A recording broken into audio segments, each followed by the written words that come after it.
Pero es igual. Bueno, pues lo va a entregar el premio que patrocina Luis Soriguer, Adolfo Villafranca, gerente de la destilería Soriguer de Menorca.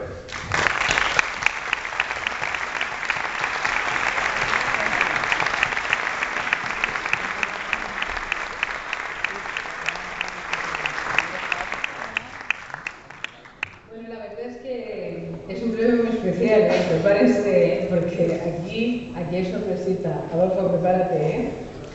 Porque a menudo... Te van a poner un whisky. No, que vamos a poner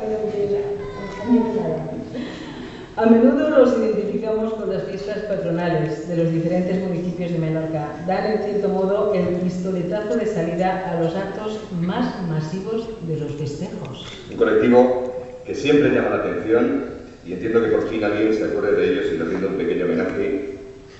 Incluso uno de los componentes está de enhorabuena. Pero más que de enhorabuena, muchísimo más que de enhorabuena.